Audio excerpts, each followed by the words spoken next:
Hi guys, welcome to IIGen, a place to share biomedical knowledge in an easy to understand way. And I'm Quang, the founder of IIGen. Okay, so let's go back to 1928. Imagine a world where a small cut or cough is equal to a death sentence.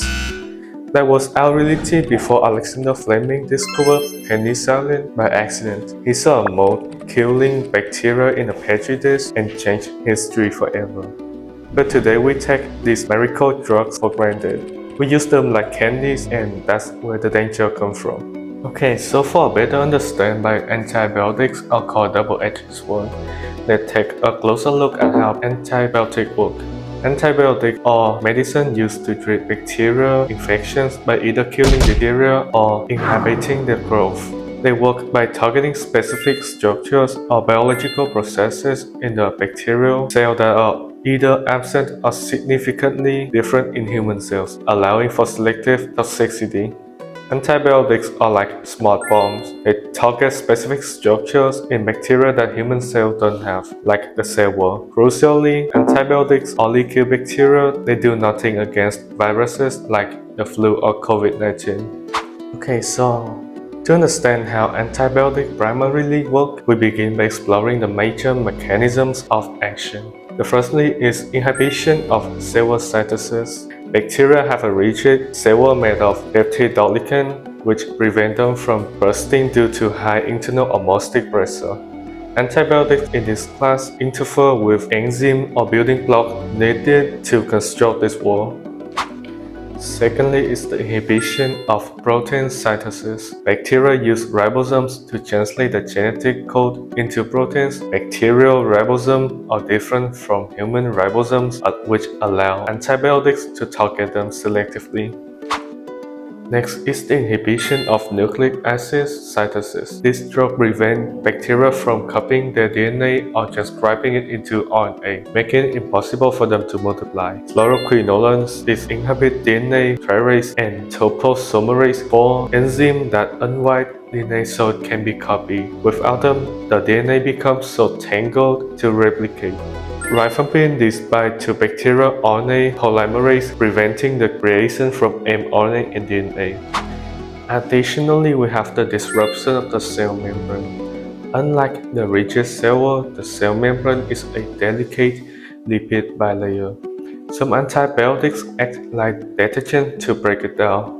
Polymyxins bind to lipopolysaccharide in the outer membrane of the gram-negative bacteria, creating leaks that cause the cell's internal content to spill out. Last but not least is the inhibition of metabolic pathways. Some antibiotics block the synthesis of essential nutrients that the bacteria might make themselves, but humans obtain from food. Sulfonamides and trimethoprim, these work together to block different steps in the synthesis of folic acid, which is required for making DNA and RNA. Okay, so to gain a clearer understanding of antibiotics, we're gonna discuss some theories below. The first mechanism is the hammer and paper concept. Have you ever wondered why don't antibiotics kill us? Oh, so like because they target things human cells don't have. Bacteria have cell walls like a sort of armor. Antibiotics act like smart bombs to shatter that armor. Many people ask, why can't I take antibiotics for the flu? Viruses are structurally different. Think of this way. Bacteria are like thick wooden board, and antibiotics are hammers. You can use a hammer to break board, but a virus is like a piece of paper or even thin air. If you try to hit the paper or the air with the hammers, it's gonna damage the table instead of the paper in the thin air. And the table is your body's healthy bacteria. This concept can be understood through a simple theorem. The hammer and paper concept is a metaphor used to explain how antibiotics work and the dangers of antibiotic misuse. In this analogy, antibiotics are likened to a hammer, while common bacteria are compared to paper, quick and easy destroyable when antibiotics are used correctly with the right drug, dose, and duration. However, when antibiotics are overused or used improperly, bacteria gradually adapt and become stronger, no longer fragile like paper but tough like steel. At that point, the usual antibiotic armor is no longer effective, leading to antibiotic resistance. The core message of this concept is that antibiotics are not always the solution, and their misuse can make bacteria increasingly difficult to control. The second theorem is the ant colony and the rise of superbugs. Let's talk about why you must finish your prescription. Imagine you have a colony of 100 ants in your chicken and you spray a chemical. 90 of them die instantly because they're weak, but 10 others are strong naturally. They feel sick, however they survive. If you stop spraying now because you don't see any ants, those 10 half will recover. Not only that, they will reproduce. The children will inherit the tough chain. Next time you spray, that chemical won't work anymore, and now you have super ants.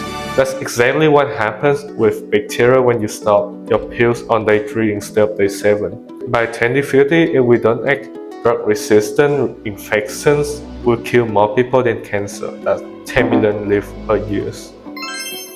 Okay, so what's the myth using antibiotics is dangerous?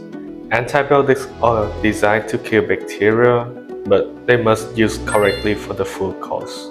When antibiotics are misused, such as stopping treatment too early, skipping doses, or taking them for viral infection like common cold, the weakest bacteria may be killed, but stronger ones can survive.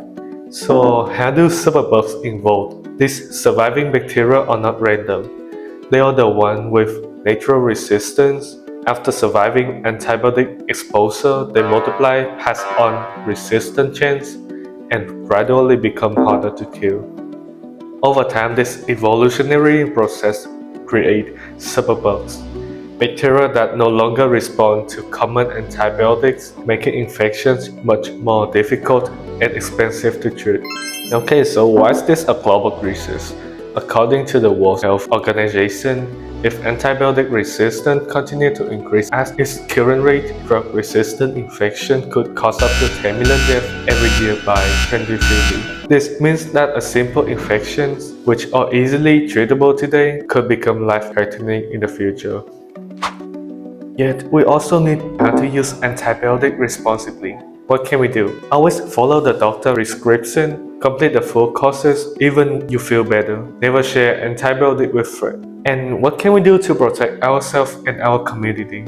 Using antibiotic responsibly starts with following medical advice. Antibiotics should only be taken when prescribed by a doctor. Self-medicating may seem convenient, but it increases the risk of antibiotic resistance. Okay, so what do you need to be aware of when you use antibiotics? First, you cannot bet on your own. Antibiotics are not painkillers or cold medicine. Taking them without a proper diagnosis can be ineffective and dangerous. Secondly, do not reuse the old prescription. Each infection is different. A prescription that worked before may not work again and could make the problem worse. Lastly, do not start a treatment early. As I told you before, when you feel better, there still be some bacteria still alive. Stopping too soon allows this bacteria to survive and become resistant or superbugs. And what should we always do? Always follow the doctor's instructions, take the correct dose at the right time, complete the full course of antibiotics even when the symptoms seem to be improved. Never share the antibiotics with friends or family. I need to remind you that responsible antibiotic use can protect your health today and everyone's health in the future. On the other hand, not only pharmacy but farming and food is also important. The problem isn't just in your medicine cabinet, it's on your dinner plate. When we talk about antibiotic resistance, most people think only about hospital or pharmacies. But in reality, a much bigger part of the problem starts on the farm. Let's take an example. Look at a chicken farm. Did you know that in many countries, around 70% of all antibiotics are used in livestock, not in humans? On industrial farm, animals like chicken and pigs are given antibiotics every day, not because they're sick, but to help them to grow faster and survive overcrowded and unhygienic conditions. This constant exposure to antibiotics creates the perfect environment for bacteria to adapt and evolve. Over time, bacteria living in these animals become resistant. turning farms into a massive training ground for superbugs. Okay, so how do these superbugs approach us? These resistant bacteria do not stand alone. They can spread through the water by animal waste, meat which is not properly handled or cooked, and the environment, including soil and nearby communities. Eventually, these bacteria reach our food or bodies. This means that even people who rarely take antibiotics can still be exposed to drug-resistant bacteria through what they eat. Antibiotic resistance is not just a medical issue, it's also a food safety and farming issue. We need to fight against these crises, starting from supporting clean and responsible farming practice, reducing unnecessary antibiotics used in animals, and practicing safe food handling and eating well-cooked meat. And protecting antibiotics requires action beyond the pharmacy. We need to start from the food that we eat every day. So what's our mission after all of this? Protecting antibiotics starts with simple daily choices from the food, from what we do, and that's why we remember the 3 no rule, 3 actions that everyone can follow. First one is no self-prescribing, always listening to the doctor advices. Secondly is the no skipping. We always need to finish the full course of antibiotics even though you feel better. And last but not least, no sharing. Never share any leftover antibiotic to your friend or your family. And there's a secret I have to tell you, the yogurt secret. It's a small but really helpful tip. If you don't need to take antibiotics, just eat yogurt or take probiotics. Antibiotics act like a hammer. They kill harmful bacteria, but they also damage your good bacteria in your gut.